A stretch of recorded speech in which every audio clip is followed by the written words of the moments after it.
Suggest करता हूँ भगवत गीता पढ़ो, जो आपको अपने आप से रूबरू करवाएगी। क्योंकि जब आप भगवत गीता पढ़ेंगे आपको ऐसा लगेगा कृष्ण आपसे ही बात कर रहे हैं। हाँ, जो अब टफ बुक लेकर, जैसे भगवत गीता यथारूप, मैं ये नहीं बोलता खराब है, अच्छी है, पर वो शब्द इतने ज्यादा क्लिष्ट हैं जो एक आम इंसान को समझ नहीं आ सकता। जो खास इंसान जिसने पहले बहुत पढ़ रखा है उसको वो शब्द समझ में आते हैं कि उन्होंने क्या, वो कृष्ण क्या बोल रहे हैं। क्लिष्ट मतलब डिफिकल्ट, तो क्लिष्ट वर्ड आपको समझ नहीं आएगा, क्लिष्ट लिखा गया, समझे? तो अब वो कृष्ण क्या बोल रहे हो समझ में नहीं आएगा आम व्यक्ति को, जिसने पहली बार भगवत गीता पढ़ा उसको समझ ही नहीं आएगा। आप सोचो, एक 6वीं पढ़ने वाला बच्चा है, उसको 12वीं का क्वेश्चन पेपर निकाल के दे दो, उसको क्या क्वेश्चन समझेगा? तो वैसी ही भाषाएं होती है किताबों की।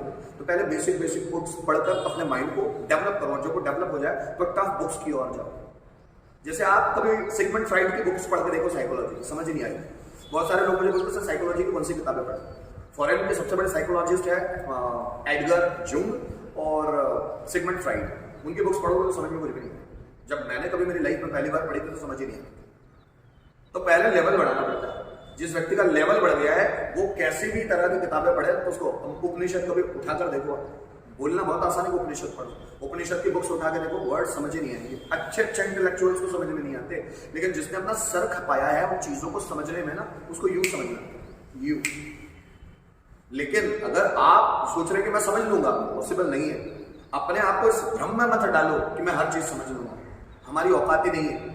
जब वो हमको लायक समझता है तब चीजें समझ में आती है, समझना नहीं। जब वो समझता है ना हमको इस लायक कि अब ये लायक बन गया है, अब ये नालायक नहीं रहा, तब वो हमको उस यात्रा पर ले चलता है। इसलिए मैं बोलता हूं जब भी आप कुछ पढ़ते हो समर्पित करो, हे ईश्वर आपकी मर्जी, समर्पित करो अपने आप को। मैं कर लूंगा, मैं बन जाऊंगा, मैं ऐसा कर लूंगा, नहीं हो पाएगा किसी से, हमारी इतनी औकात ही नहीं है।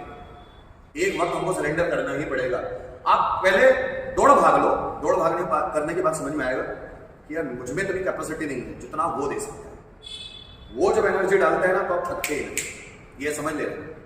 इसलिए जब आप ताओ ते चिंग नाम का एक ग्रंथ पढ़ते हो, जो चाइनीज ग्रंथ है, जिसको चाइना का भगवत गीता बोला जाता है, उसमें कॉन्सेप्ट दिया हुआ है। उसका कॉन्सेप्ट है हैपनिंग और डूइंग, हैपनिंग और डूइंग। जो लोग हैपनिंग मोड में है, मतलब जो उनसे होता चला जा रहा है और वो कर रहे हैं बस, मतलब वो कर नहीं रहे, मतलब उनसे जो हो रहा है, उनके मन में जो आ रहा है वो करते चले जा रहे हैं, that is the happening mode. Happen मतलब होना, अपने आप हो रहा है उनसे, वो कर नहीं रहे, they are not trying to do something, that is happening with them. उनके साथ हो रहा है, अपने आप हो रहा है, तो वो लोग ज्यादा आगे निकल जाते हैं as compare to those people who are trying to do something, जो कुछ करने की कोशिश कर रहे हैं। मैं बनूंगा डॉक्टर, तो ये आप सोच रहे हो, वो नहीं चाहता आपको बनाना। ये तो आप सोच रहे हो मैं डॉक्टर बन जाऊंगा, आप सोच रहे हो मैं फैशन डिजाइनर बन जाऊंगा, आप सोच रहे हो मैं मोटिवेशनल स्पीकर बन जाऊंगा। ये तो आपका सोचना है, दैट इज डूइंग, कि आप कुछ करना चाहते हो अपने लिए। और ताओ ते चिंग में लाउड से बोलते हैं ईश्वर आपसे कुछ करवाना चाहता है। ईश्वर जिस दिन वो समझ गए और उसके साथ चलने लग गए तो आप में इतनी एनर्जी होगी कि आप थकोगे ही नहीं। फिर मैं जब इसको कैलकुलेट करने लगा तो मुझे समझ में आया यस कि मोहम्मद रफी अपने गाने कैसे गा लेते हैं। 24,000 प्लस गाने गाए उन्होंने, 24,000 प्लस।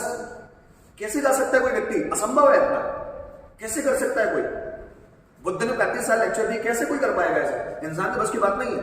लेकिन जब आप उसके मकसद को पूरा करने निकलते हो, वो जो चाहता है आपको कि आप ये करो, आप बिना अपने आप से क्वेश्चन किए आगे बढ़ जाते हो। जैसे मैंने कुछ दिनों पहले थॉट पढ़ाया था कि ना तो कुछ मांगना है ना कुछ बचाना है, जो आता है ले लो, ऐसा कुछ यार। ना कुछ खोजो ना कुछ बचाओ, जो आता है ले लो, ना कुछ खोजना, कुछ नहीं, जो आ रहा है उसको चलने देना है, जो जिंदगी में आ रहा है उस दिशा में बहते चलना है। तो उसको ताओ ते चिंग बोलते हैं बहते चलो। You should be in the flow. You should not have to try something to do something. आपको कुछ करने की कोशिश नहीं करते, लेकिन जिंदगी ऐसे नहीं चलती। जो व्यक्ति जितने फ्लो में जीता है, जितने भी फ्लो में, वो आगे बढ़ता ही चला जाएगा। फ्लो में वो अपना कुछ कैलकुलेशन से नहीं बना। और ये बातें गलत भी लगती है बहुत सारे लोगों को, ये बातें बहुत सारे लोगों को गलत लगती है, क्योंकि बोलते हैं जब फ्लो में ही आएगा सर, हमको कुछ समझ नहीं आएगा तो करियर कैसे चुने।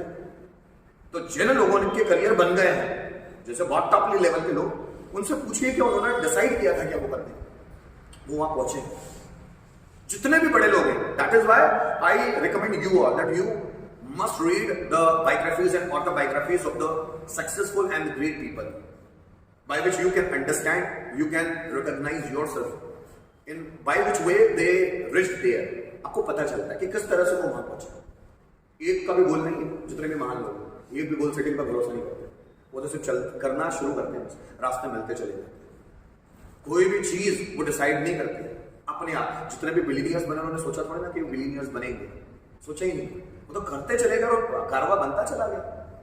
रास्ते पे चलते चलो, कारवा बनता चलेगा, अपने आप होगा ये। लेकिन उसके लिए आपको पढ़ना भी होगा। कब आपका मन अचानक से इग्नाइट होगा, जलेगा, आपको पता नहीं होगा, अचानक होगा, किक लगेगी अंदर से। वो किक के लिए रास्ता, मतलब उस किक के लिए वेट करना पड़ेगा ना उस रास्ते पे।